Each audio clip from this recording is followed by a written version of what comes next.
Next topic, rent. So rent എന്ന് പറഞ്ഞാൽ ഇപ്പോൾ എൻ്റെ കയ്യിലൊരു പ്രോപ്പർട്ടി ഉണ്ട്. ആ property it may be A land or A building. ഞാൻ ആ പ്രോപ്പർട്ടി വേറൊരാൾക്ക് ഒരു പേർപ്പസിന് യൂട്ടിലൈസ് ചെയ്യാൻ വേണ്ടി കൊടുത്തു. ഇപ്പോൾ ഫോർ എക്സാമ്പിൾ എൻ്റെ കയ്യിലൊരു വീടുണ്ട്. ആ വീട് ഞാൻ വേറൊരാൾക്ക് താമസിക്കാനായിട്ട് വാടകയ്ക്ക് കൊടുത്തു.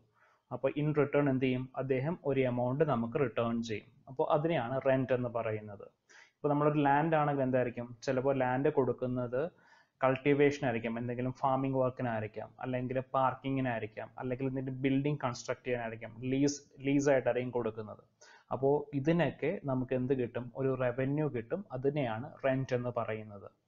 Rent may be defined as an annual periodic payment four the use of land or building.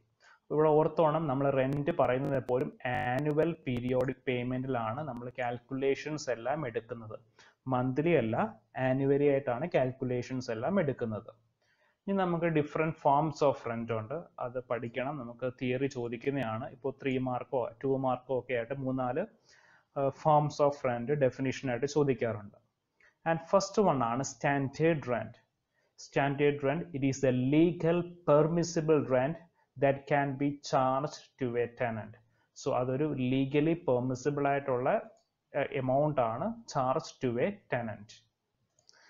Second one ആണ് ground rent. It is the form of rent that is paid by a person for the use of a plot of vacant land belonging to other. അപ്പോൾ നമ്മളൊരു ground റെന്റിന് കൊടുക്കുകയാണെങ്കിൽ അതിന് കിട്ടുന്ന amount ആണ് ground rent എന്ന് പറയുന്നത്. Rent that is paid by a person for the use of a plot of vacant land belonging to other. Third one ആണ് fair rent. Fair rent എന്ന് പറയുമ്പോൾ the rent payable by a tenant under existing rules of the Rent Control Act is known as fair rent. The rent payable by a tenant under existing rules of Rent Control Act is known as fair rent. Fourth one ആണ് nominal rent. So nominal rent എന്ന് പറയുമ്പോൾ it is the token rent of very small amount. So token rent, ആ term ഓർത്തിരിക്കണം. It is the token rent of very small amount per annum mentioned in lease document in order to establish the relation between landlord and a tenant or a lessee. അപ്പോൾ അത് ശരിക്കും ഈ ground ഒക്കെ റെന്റിന് കൊടുക്കുമ്പോഴാണ് ഈ nominal rent വരുന്നത്. ഇപ്പൊ നമുക്ക് ഒരുപാട് ലാൻഡ് ഉണ്ടെന്ന് വിചാരിക്കുക. ഇപ്പോൾ ഒരു 10 ഏക്കർ ലാൻഡ് എൻ്റെ കയ്യിലുണ്ട്. അപ്പോൾ ആ ലാൻഡ് ശരിക്കും ഒരു ഫീൽഡ് ആയിരിക്കാം. ഇപ്പോൾ പാടങ്ങൾ, ഒരു 10 ഏക്കർ പാടം എൻ്റെ കയ്യിലുണ്ട്. അപ്പോൾ ആ പാടത്തിൽ ഞാൻ കൃഷിയൊന്നും ചെയ്യുന്നില്ല. അപ്പോൾ എന്ത് ചെയ്യുന്നു? ഞാൻ വേറൊരാൾക്ക് അത് കൃഷി ചെയ്യാനായിട്ട് കൊടുക്കുന്നു. അപ്പം നമുക്ക് അതിനകത്തുനിന്ന് വലിയ ഇൻകം ഒന്നും വേണ്ട എങ്കിലും ഒരു ചെറിയ എമൗണ്ട് മാത്രം അവരുടെ നിന്ന് ഒരു ലീസ് എഗ്രിമെന്റ് ആയിട്ട് മേടിക്കുന്നു, അല്ലെങ്കിൽ ഒരു ലീസായിട്ട് ഒരു വളരെ ചെറിയ എമൗണ്ട് മേടിക്കുന്നു. അതാണ് nominal rent. Nominal rent usually വരുന്നത് ലാൻഡിനായിരിക്കും. Fifth one, rack rent, where the rent reserved under an occupation lease represent full rental value land and building or full annual value of a property is known as rack rent. അപ്പോൾ rack rent എന്ന് വെച്ചാൽ ഇത്രയേ ഉള്ളൂ. ഒരു പ്രോപ്പർട്ടിയുടെ value, ഒരു property എന്ന് പറയുമ്പോൾ പ്രോപ്പർട്ടി ചിലപ്പോൾ ലാൻഡ് ആൻഡ് ബിൽഡിംഗ് രണ്ടും ഉണ്ടെങ്കിൽ രണ്ടിൻ്റെയും കൂടി ചേർന്നിട്ടുള്ള വാല്യൂ വെച്ചിട്ടായിരിക്കും റെന്റ് പറയുന്നത്. അതാണ് റാക്ക് റെന്റ് എന്ന് പറയുന്നത്. Full value of the property. When the rent reserved under an occupational lease represent full rent value, land and building or full annual value of a property is known as rack rent. Fifth one ആണ് head rent. Sixth one, head rent, where the rent reserved under lease is less than the prevailing rent for the similar property is known as head rent. അപ്പോൾ ഓർത്തിരിക്കണം, where the rent reserved under lease is less than the prevailing rent for similar property is known as head rent. അപ്പോൾ ഞാൻ കൊടുക്കുന്ന, ഇപ്പോൾ എൻ്റെ കയ്യിലുള്ള പ്രോപ്പർട്ടിക്ക് ഞാൻ മേടിക്കുന്ന റെന്റ് വളരെ കുറവാണ്. നിയർ ബൈ ലാൻഡിന് കിട്ടുന്ന റെന്റിനേക്കാളും വളരെ കുറഞ്ഞൊരു എമൗണ്ട് ആണ് ഞാൻ മേടിക്കുന്നതെങ്കിൽ അതിനെയാണ് ഹെഡ് റെന്റ് എന്ന് പറയുന്നത്. Seventh one, contractual rent. Contractual rent എന്ന് പറയുമ്പോൾ the rent agreed by bargaining by landlord and tenant is known as contractual rent. Agreed by bargaining by a landlord. The rent agreed by bargaining by a landlord is known as contractual rent. And next, eighth one, improved rent. Improved rent. When the original leaseholder sublets the property under lease at a higher rent than the original rent of the lease is known as improved rent. അപ്പോൾ ഇത്രയേ ഉള്ളൂ. When the original leaseholder sublets the property under lease at a higher rent than the original rent of the lease is known as improved rent. അപ്പോൾ അതെന്താ പറയുന്നത്? ഇത് എൻ്റെ ഒരു property ഉണ്ട്, ഞാൻ ഈ പ്രോപ്പർട്ടി വേറൊരാൾക്ക് ലീസിന് കൊടുത്തു. അപ്പോൾ എ എന്ന് പറഞ്ഞ ഒരാൾക്ക് ഞാനിത് ലീസിന് കൊടുത്തു. അപ്പോൾ ഞാൻ ലീസിന് കൊടുത്തത് ₹1 lakh per year ആയിട്ടാണ് ഞാൻ ലീസിന് കൊടുത്തത്. ഈ ലാൻഡ് ₹1 lakh per year. പക്ഷേ ഈ എ എന്ന് പറഞ്ഞ ആള് ഇത് വീണ്ടും ഇദ്ദേഹം വേറൊരാൾക്ക് മറിച്ചു കൊടുത്തു, ലീസിന് തന്നെ ബിക്ക് ലീസിന് കൊടുത്തു. അപ്പം ബിയുടെ എ മേടിക്കുന്ന ലീസ് എമൗണ്ട് എന്ന് വെച്ചാൽ ₹1,15,000 ആണ് മേടിക്കുന്നത്. സോ അതിനെയാണ് ഇംപ്രൂവ്ഡ് റെന്റ് എന്ന് പറയുന്നത്. ഇപ്പം ഞാൻ ഒരാൾക്ക് റെന്റിന് കൊടുക്കുവാണ്, അല്ലെങ്കിൽ ഞാൻ ലീസിന് കൊടുക്കുവാണ്, അദ്ദേഹം വീണ്ടും അത് വേറൊരാൾക്ക് ലീസിന് കൊടുക്കുവാണെങ്കിൽ അതിന് പറയുന്നതാണ് improved rent. When the original leaseholder sublets the property under lease at a higher rent, അതുകൊണ്ട് ഓർത്തോണം, at a higher rent than the original rent is known as lease, and original rent of the lease is known as improved rent. And ninth one, profit rent. Profit rent. The difference between improved rent and head rent is known as profit rent. The difference between improved rent and head rent is known as profit rent. Next പറയുന്ന term ആണ് ritual or sitting rent. It is the term applied to, it is a term applied to the true annual cost of premises to a lessee.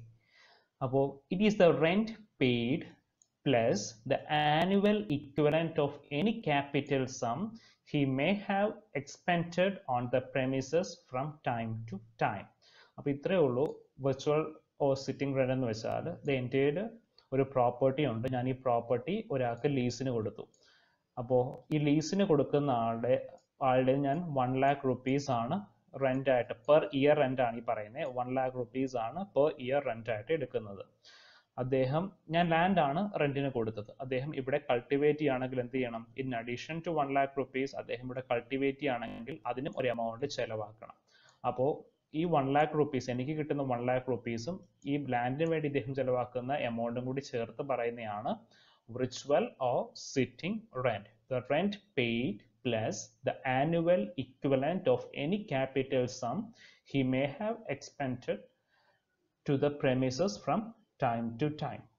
And last one, lease rent. This is certain periodical payment fixed in the lease document to be paid by the lessee to enjoy the possession of the property from the owner. അപ്പോൾ നമ്മൾ ഒരു property ലീസിന് കൊടുക്കുവാണെങ്കിൽ ആ lease holder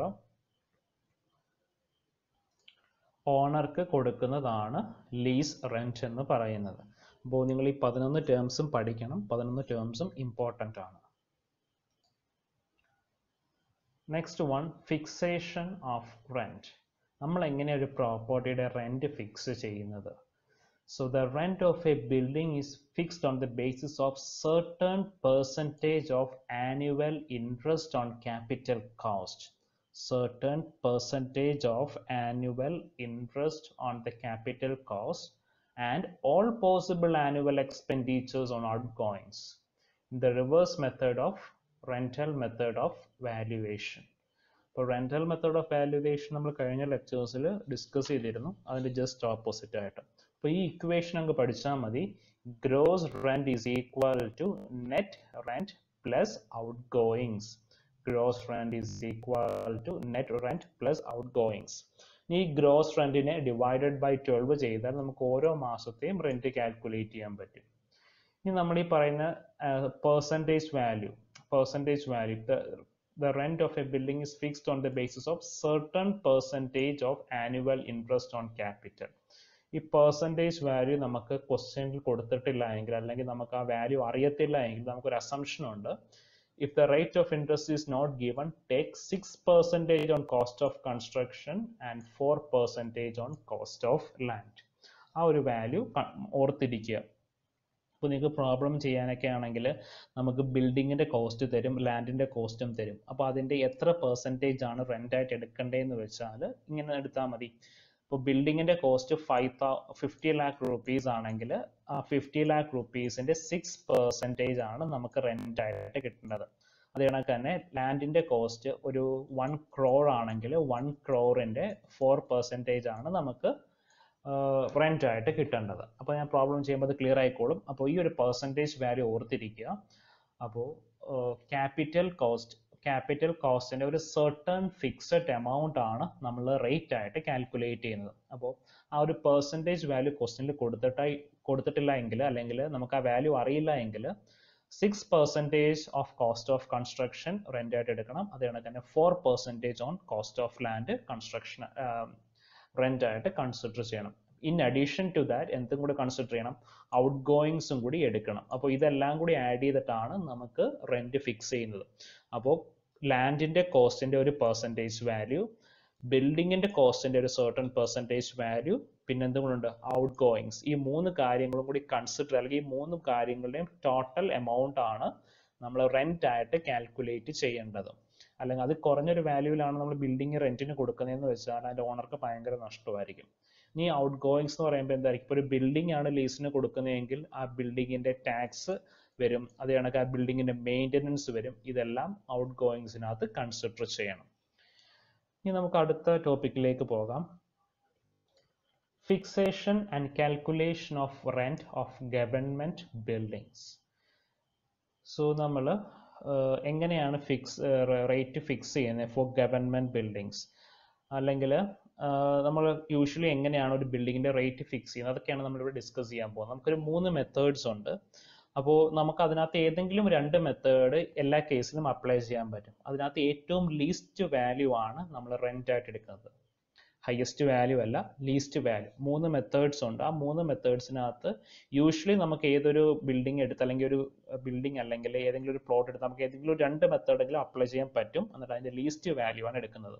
അല്ലെങ്കിൽ ഈ 3 മെത്തേഡിൽ ഏതെങ്കിലും ഒരു മെത്തേഡ് അപ്ലൈ ചെയ്യാൻ പറ്റുള്ളെങ്കിൽ ആ മെത്തേഡ് വെച്ച് സോൾവ് ചെയ്ത് കിട്ടുന്ന വാല്യൂ ആയിരിക്കും നമ്മൾ റെൻ്റ് ആയിട്ട് എടുക്കുന്നത്. അപ്പോൾ നമുക്ക് ഇൻട്രൊഡക്ഷൻ നോക്കാം. The basis for calculation of standard rent is to allow a certain percentage of interest on capital. അപ്പോൾ certain percentage of interest on capital cost. അപ്പോൾ ബിൽഡിങ്ങിൻ്റെ ഒരു certain percentage of amount എന്തായിട്ട് എടുക്കണം, റെൻ്റ് ആയിട്ട് എടുക്കണം. And to add annual expenditure on repair, maintenance and taxes. അപ്പോൾ നമ്മൾ ആദ്യം എന്ത് കൺസിഡർ ചെയ്യണം, ക്യാപിറ്റൽ കോസ്റ്റ് കൺസിഡർ ചെയ്യണം. ക്യാപിറ്റൽ കോസ്റ്റിൻ്റെ ഒരു സർട്ടൺ പെർസെൻറ്റേജ്, അപ്പോൾ ക്യാപിറ്റൽ കോസ്റ്റിൻ്റെ ഒരു സർട്ടൺ പെർസെൻറ്റേജ് കൺസിഡർ ചെയ്യാം. പിന്നെ in addition to that outgoings ആണ് ഈ പറയുന്നത്, annual expenditure on repair, maintenance and taxes, outgoings. ഇനി the capital cost include the cost of construction of building, cost of sanitary and water supply work, cost of electrical installations etcetera. അപ്പോൾ capital കോസ്റ്റിനകത്ത് ബിൽഡിങ്സിനകത്ത് വേണ്ട എല്ലാ കാര്യങ്ങളും capital കോസ്റ്റിനകത്ത് ഉണ്ടാകും. അതാണ് ഈ പറയുന്ന cost of sanitary and water supply work, cost of electrical installations. എന്തുകൊണ്ടാണ് അത് എടുത്ത് പറയുന്നതെന്ന് വെച്ചാൽ ഇപ്പോൾ ചിലപ്പോൾ cost of construct a building നമുക്കറിയാമായിരിക്കും, പിന്നെ എക്സ്ട്രാ ആയിട്ടായിരിക്കും ക്വസ്റ്റ്യനിൽ കൊടുത്തിരിക്കുന്നത് കോസ്റ്റ് ഓഫ് സാനിറ്ററി വർക്ക്സ് ഇത്ര, കോസ്റ്റ് ഓഫ് ഇലക്ട്രിഫിക്കേഷൻ ഇത്രയെന്നും പറഞ്ഞ് ഓരോന്നും സെപ്പറേറ്റ് ഐറ്റം ആയിട്ടായിരിക്കും കൊടുത്തിരിക്കുന്നത്. അപ്പോൾ നമ്മൾ എന്ത് ചെയ്യണം, അതെല്ലാം കൂടി ഒരു ഒറ്റ ഐറ്റം ആയിട്ട് കാൽക്കുലേറ്റ് ചെയ്യണം, ക്യാപിറ്റൽ കോസ്റ്റ് ആയിട്ട് എടുത്തിട്ട് ആ ടോട്ടലിൻ്റെ ഒരു പെർസെൻറ്റേജ് വാല്യൂ ആണ് നമ്മൾ റെന്റിലേക്ക് എടുക്കേണ്ടത്. അപ്പോൾ ഞാൻ ഒന്നും കൂടി പറയാം, ഒരു ബിൽഡിങ്ങിൻ്റെ ആണ് ക്യാപിറ്റൽ കോസ്റ്റ് എന്ന് പറയുമ്പോൾ ഒരു ബിൽഡിങ്ങിൻ്റെ കോസ്റ്റ് ആണ് എടുക്കുന്നത്. അപ്പോൾ ആ ബിൽഡിങ്ങിൻ്റെ കോസ്റ്റ് എടുക്കുമ്പോൾ അതിനകത്ത് ആ ബിൽഡിംഗ് സ്ട്രക്ചർ കൺസ്ട്രക്ട് ചെയ്യാനുള്ള കോസ്റ്റ് എടുക്കണം, പ്ലസ് ആ ബിൽഡിങ്ങിൻ്റെ സാനിറ്ററി വർക്ക് അല്ലെങ്കിൽ പ്ലംബിംഗ് വർക്കിൻ്റെ കോസ്റ്റ് എടുക്കണം, പ്ലസ് അതിനകത്ത് ഇലക്ട്രിഫിക്കേഷൻ വർക്കിൻ്റെ കോസ്റ്റ് എടുക്കണം, ഈ പെയിൻറ്റിങ്സ്, അങ്ങനെ ഓരോന്നും സെപ്പറേറ്റ് ഐറ്റം ആയിട്ടാണ് തരുന്നതെങ്കിൽ അതെല്ലാം കൂടി ആഡ് ചെയ്ത് ഒരു ടോട്ടൽ എമൗണ്ട് ആണ് ക്യാപിറ്റൽ കോസ്റ്റ് ആയിട്ട് എടുക്കുന്നത്. നമ്മൾ ആ ബിൽഡിങ്ങിന് വേണ്ടി ചിലവാക്കിയ ഫുൾ എമൗണ്ട് ആണ് ക്യാപിറ്റൽ കോസ്റ്റ് ആയിട്ട് എടുക്കുന്നത്. ഞാൻ എന്തുകൊണ്ടാണ് ഇങ്ങനെ പറയുന്നതെന്ന് വെച്ചാൽ നിങ്ങൾക്ക് പ്രോബ്ലംസിനകത്ത് ഇങ്ങനെ ഓരോ എമൗണ്ട് ആയിട്ട് ചിലപ്പം ചോദിക്കാറുണ്ട്. Cost of constructing the building ഇത്ര amount, cost of constructing, cost of electrification ഇത്ര എമൗണ്ട്. അപ്പോൾ നമ്മൾ ക്യാപിറ്റൽ കോസ്റ്റ് എടുക്കുമ്പോൾ ഇതെല്ലാം കൂടി ആഡ് ചെയ്തിട്ട് വേണം എടുക്കാനായിട്ട്. അത് തെറ്റിച്ചാൽ നിങ്ങൾക്ക് മാർക്ക് കിട്ടത്തില്ല. ഇനി ക്യാപിറ്റൽ കോസ്റ്റ് എടുക്കുമ്പോൾ ലാൻഡിന്റെ കോസ്റ്റ് നമ്മൾ കൺസിഡർ ചെയ്യില്ല. The cost of land is not included in the capital cost. അതും ഓർത്തിരിക്കുക. അപ്പോൾ ഇത്രയും കാര്യങ്ങളാണ് നമ്മൾ റെന്റ് കാൽക്കുലേറ്റിന് എടുക്കുന്നത്. നമ്മൾ എന്തെടുക്കും? ക്യാപിറ്റൽ കോസ്റ്റ് എടുത്തിട്ട് ക്യാപിറ്റൽ കോസ്റ്റിന് ഒരു സർട്ടൺ പെർസെൻറ്റേജ് ഓഫ് എമൗണ്ട് എടുക്കും. In addition to that outgoings കൂടി കൺസിഡർ ചെയ്യും. അപ്പോൾ ഈ ടോട്ടൽ എമൗണ്ട് ആണ് എന്തായിട്ട് എടുക്കുന്നത്? ബിൽഡിങ്ങിന്റെ റെന്റ് ആയിട്ട് എടുക്കുന്നത്. അപ്പോൾ ഒരു ബിൽഡിങ്ങിന്റെ റെന്റ് എന്ന് പറയുമ്പോൾ ഔട്ട് ഗോയിങ്സ് പ്ലസ് ക്യാപിറ്റൽ കോസ്റ്റിന്റെ ഒരു സർട്ടൺ പെർസെൻറ്റേജ് ഓഫ് എമൗണ്ട്. ഇങ്ങനെയാണ് റെന്റ് കാൽക്കുലേറ്റ് ചെയ്യുന്നത്. ഇതിൽ കുറഞ്ഞൊരു വാല്യൂ ആണ് നമ്മൾ റെന്റ് ആയിട്ട് എടുക്കുന്നതെങ്കിൽ നമുക്ക് ഭയങ്കര നഷ്ടമായിരിക്കും. ബിൽഡിംഗ് നമുക്ക് അല്ലെങ്കിൽ ആ ഒരു പ്ലോട്ടിൽ നമുക്ക് വലിയ റവന്യൂ ഒന്നും കിട്ടത്തില്ല, എക്സ്പെൻഡിച്ചേഴ്സ് മാത്രമേ ഉണ്ടാവത്തുള്ളൂ. ഇനി ഞാൻ പറഞ്ഞ 3 മെത്തേഡ്സ്. അപ്പോൾ first method according to this മെത്തേഡിന് പേരൊന്നുമില്ല, നമ്മൾ 3 മെത്തേഡ് എന്ന് പറഞ്ഞ് മാത്രമേ പഠിക്കുന്നുള്ളൂ. For method 1, according to this method, the annual standard rent is taken as 6% per annum of the total capital cost. According to this method, the annual standard rent is taken as 6% per annum of the total capital cost. അപ്പോൾ ഇവിടെ നമ്മൾ capital cost മാത്രമേ consider ചെയ്യുന്നുള്ളൂ first മെത്തേഡിൽ. നേരത്തെ പറഞ്ഞ കണക്ക് out goings ഒന്നും എടുക്കുന്നില്ല. ഇവിടെ ഫസ്റ്റ് മെത്തേഡിലാണ് പ്രോബ്ലം ചെയ്യാൻ പറയുന്നതെങ്കിൽ, അല്ലെങ്കിൽ നമുക്ക് ചിലപ്പോൾ ക്വസ്റ്റ്യനകത്ത് ആകെപ്പാട് ക്യാപിറ്റൽ കോസ്റ്റ് മാത്രമേ തരത്തുള്ളൂ. ആ കേസിൽ എന്തെടുത്താൽ മതി? 6% per annum of the total capital cost എടുത്തു കഴിഞ്ഞാൽ നമുക്ക് അവിടുത്തെ റെന്റ് കിട്ടും. ഇപ്പോൾ നമുക്ക് നമ്മുടെ കയ്യിലുള്ള ഒരു പ്ലോട്ട് അല്ലെങ്കിൽ ഒരു ബിൽഡിങ്ങിന്റെ ക്യാപിറ്റൽ കോസ്റ്റ് മാത്രമേ നമുക്ക് അറിയത്തുള്ളൂ. ആ ഒരു കേസിൽ എന്ത് ചെയ്താൽ മതി? അതിന്റെ 6% ആയിരിക്കും അതിന്റെ റെന്റ് ആയിട്ട് കാൽക്കുലേറ്റ് ചെയ്യേണ്ടത്. ഇനി നെക്സ്റ്റ് മെത്തേഡ് 2 കുറച്ച് ഡീറ്റെയിൽ ആയിട്ടുള്ള കാര്യങ്ങൾ അതിനകത്ത് വരും. According to this method, annual standard rent is taken as 6% per annum of the total capital cost. അപ്പോൾ നമ്മൾ എടുക്കുമ്പോൾ 6% per annum of the total capital cost. അപ്പോൾ ക്യാപിറ്റൽ കോസ്റ്റിന്റെ 6%, ഇത് ഓർത്തിരുന്നോണം ഈ പെർസെൻറ്റേജ് വാല്യൂ. ഇവിടെയും എന്താണ്? 6% per annum of the total capital cost. ഇനി നമ്മൾക്ക് തരുന്ന പ്രോബ്ലത്തിൽ ഈ പെർസെൻറ്റേജ് വേരി ചെയ്യുന്നുണ്ടെങ്കിൽ അതായിരിക്കണം എടുക്കേണ്ടത്. അല്ലാതെ നമുക്ക് പെർസെൻറ്റേജ് ഒന്നും ക്വസ്റ്റ്യന് തന്നിട്ടില്ല എങ്കിൽ ക്യാപിറ്റൽ കോസ്റ്റിന്റെ 6% റെന്റ് ആയിട്ട് കാൽക്കുലേറ്റ് ചെയ്യാം. In addition the expenditure on annual and special maintenance and repairs and municipal and other taxes are added. അപ്പോൾ ഇതിന്റെ കൂടെ എന്തും കൂടെ ഉണ്ട്? ഔട്ട് ഗോയിങ്സ് എല്ലാം കൂടി എടുക്കുന്നുണ്ട്. അതാണ് expenditure on annual and special maintenance and repairs and municipal and other taxes are added. ഇനി ഇതിനകത്തൊരു പെർസെൻറ്റേജ് കൂടി പറയുന്നുണ്ട്. For annual repairs 1.5% of the total cost of building. അപ്പോൾ ഒരു ബിൽഡിങ്ങിന്റെ 1.5% റിപ്പയർ വർക്കിന് വേണ്ടി എടുക്കാം. പിന്നെ 1% ഓഫ് വാട്ടർ സപ്ലൈ വർക്ക്. അപ്പോൾ കോസ്റ്റ് ഓഫ് ബിൽഡിങ്ങിന്റെ 1.5% നമുക്ക് ആ ബിൽഡിങ്ങിന്റെ റിപ്പയർ വർക്ക്, ഇയർലി റിപ്പയർ വർക്കിന് വേണ്ടി എടുക്കേണ്ടി വരും. 1% of water supply work and 1% of cost of sanitary work. 1.5% of cost of electric installations are allowed per annum. അപ്പോൾ നമുക്ക് തരുന്ന പ്രോബ്ലത്തിൽ അല്ലെങ്കിൽ നമുക്ക് ഏത് ബിൽഡിങ്ങിൻ്റെ ആണോ റെന്റ് കാൽക്കുലേറ്റ് ചെയ്യേണ്ടത് അവിടെ നമുക്ക് ഈ വാല്യൂസ് എല്ലാം അറിയാം. അതായത് വാട്ടർ സപ്ലൈയുടെ വാല്യൂ. ഇപ്പോൾ വാട്ടർ സപ്ലൈ, ഇപ്പോൾ ഒരു വാട്ടർ സപ്ലൈ ഉണ്ടെങ്കിൽ ഒരു പ്ലംബിംഗ് ചെയ്തിട്ടുള്ള ഒരു ബിൽഡിംഗ് ആണെങ്കിൽ എന്തായാലും അതിനകത്ത് റിപ്പയർ വർക്ക് വരും. ഒരു വർഷം എന്തായാലും ഒരു ചെറിയ റിപ്പയർ വർക്കെങ്കിലും ഉണ്ടാകാനുള്ള സാധ്യതയുണ്ട്. അപ്പോൾ അതും നമ്മൾ എന്ത് ചെയ്യണം, റെൻറ്റ് കാൽക്കുലേറ്റ് ചെയ്യാൻ നേരത്ത് അതും കൂടി കാൽക്കുലേറ്റ് ചെയ്യണം. ഇല്ലെങ്കിൽ അത് നഷ്ടമായിരിക്കും. അത് ഓണറിൻ്റെ കയ്യിൽ നിന്ന് പൈസ മുടക്കിയാണ് ചെയ്യേണ്ടി വരുന്നത്. അത് കണക്കാണ് ഇലക്ട്രിക്കൽ ഇൻസ്റ്റലേഷൻസ്. ഇപ്പോൾ ഏത് ബിൽഡിംഗ് ആയാലും അതിനകത്തൊരു ഇലക്ട്രിക്കൽ ഇൻസ്റ്റലേഷൻസ് ഉണ്ടാകും. അതിനകത്ത് ട്യൂബ് ആയാലും ഫാൻ ആയാലും എല്ലാം ഒരു വർഷം എന്തായാലും അതിനകത്ത് റിപ്പയർ വർക്ക് വരും. അല്ലെങ്കിൽ സ്വിച്ച് ബോർഡ്സിനകത്തൊക്കെ റിപ്പയർ വർക്ക് വരും. അത് കണക്ക് ഫയർ എക്സ്റ്റിങ്ക്യൂഷേഴ്സ് നമുക്ക് ഈ എല്ലാ 3 മാസം കൂടുമ്പോഴും അല്ലെങ്കിൽ ഇത്ര പീരീഡ്സിൽ അത് ട്രയൽ റൺ നടത്തണം. അത് വീണ്ടും മെയിൻറ്റെയിൻ ചെയ്യണം. അപ്പോൾ അതിനെല്ലാം എക്സ്പെൻഡിച്ചേഴ്സ് വരും. അതെല്ലാം കൂടി അതിൻ്റെ ഇൻസ്റ്റലേഷൻ ചാർജിൻ്റെ ഒരു certain percentage ഓഫ് എമൗണ്ട് റെൻ്റായിട്ട് കാൽക്കുലേറ്റ് ചെയ്യണം. അപ്പോൾ ഈ പെർസെൻറ്റേജ് വാല്യൂ നിങ്ങൾ ഓർത്തിരിക്കണം, ബിക്കോസ് ഇത് ക്വസ്റ്റ്യന് തരാൻ സാധ്യതയില്ല. അപ്പോൾ ഓർത്തിരിക്കുക, ഫോർ ആനുവൽ റിപ്പയർസ്. അപ്പോൾ ഈ റിപ്പയർ വർക്കൊക്കെ എന്തിലായിരിക്കും വരുന്നത്? ഔട്ട് ഗോയിങ്സിനകത്തായിരിക്കും വരുന്നത്. അപ്പോൾ റിപ്പയർ വർക്കിന് 1.5% ഓഫ് കോസ്റ്റ് ഓഫ് ബിൽഡിംഗ്. പിന്നെ ഫോർ വാട്ടർ സപ്ലൈ വർക്കിനകത്ത് എന്തായാലും റിപ്പയർ വർക്ക് വരും. അത് 1% ഓഫ് വാട്ടർ സപ്ലൈ വർക്ക്. ഇപ്പോൾ സാനിറ്ററി വർക്കിന്റെ റിപ്പയറിനാണെങ്കിൽ 1% of cost of sanitary work. Electrical ഇൻസ്റ്റലേഷൻസിന്റെ റിപ്പയർ വർക്കിനാണെങ്കിൽ അതിന്റെ ടോട്ടൽ കോസ്റ്റിന്റെ 1.5% എടുക്കുക. നിങ്ങൾക്കിത് പ്രോബ്ലം ഉണ്ട്. ഈ 3 മെത്തേഡിലുള്ള പ്രോബ്ലംസ് ഉണ്ട്. ആ പ്രോബ്ലം ചെയ്യുമ്പോൾ നിങ്ങൾക്ക് എന്തെങ്കിലും ചെറിയ ഡൗട്ട്സിന് അത് ഫീൽ ചെയ്തിട്ടുണ്ടെങ്കിൽ അത് ക്ലിയർ ആയിക്കോളും. ഇനി method 3. According to this method, allotment for accommodation for residents of a government employee is provided according to 1/10 of basic pay. ഇനി ഇത് വളരെ എളുപ്പമുള്ള ഒരു സംഭവമാണ്. ഇപ്പോൾ ഒരു ഗവൺമെന്റ് ബിൽഡിംഗ് ആണെങ്കിൽ, ഇപ്പോൾ ഒരു ക്വാർട്ടേഴ്സ്, ആ ക്വാർട്ടേഴ്സിന്റെ ഒരു ഗവൺമെന്റ് ക്വാർട്ടേഴ്സിന് റെന്റ് നിശ്ചയിക്കുന്നത് അവിടെ താമസിക്കുന്ന ഗവൺമെന്റ് എംപ്ലോയിയുടെ 1/10 ഓഫ് ബേസിക് പേയുടെ ആണ്. അദ്ദേഹത്തിന് കിട്ടുന്ന ബേസിക് സാലറിയുടെ 1/10 ആണ് അവിടെ റെന്റ് ആയിട്ട് കൊടുക്കേണ്ടി വരുന്നത്. അപ്പോൾ അത് ഓർത്തിരിക്കുക. അപ്പോൾ ഈ മെത്തേഡ് 3 അപ്ലൈ ചെയ്യുന്നത് ഇതാണെങ്കിൽ ഗവൺമെന്റ് ബിൽഡിങ്സിന് വേണ്ടിയിട്ടായിരിക്കും. അല്ലെങ്കിൽ നിങ്ങൾക്ക് ഏതെങ്കിലും ക്വസ്റ്റിനകത്ത് അവിടെ താമസിക്കുന്ന ആളുടെ ബേസിക് പേ തരും. ആ ഒരു കേസിൽ മാത്രമേ നമുക്ക് മെത്തേഡ് 3 അപ്ലൈ ചെയ്യാൻ പറ്റുള്ളൂ. So next, plinth area four residential building. ഇത് നമ്മൾ ഗവൺമെന്റ് ബിൽഡിങ്സ് ആണ് പറയുന്നത്. Exclusively for government buildings, plinth area required for residential building.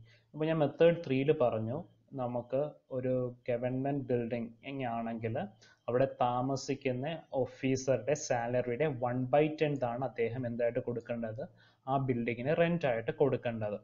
അതുകൊണ്ട് അവിടെ നടത്തുന്ന ഇൻവെസ്റ്റ്മെന്റ് അല്ലെങ്കിൽ ആ ബിൽഡിംഗ് കൺസ്ട്രക്ട് ചെയ്യാൻ എടുക്കുന്ന എമൗണ്ട് എന്ന് പറയുന്നത് ഈ റെന്റിന്റെ ബേസിലായിരിക്കും എടുക്കുന്നത്.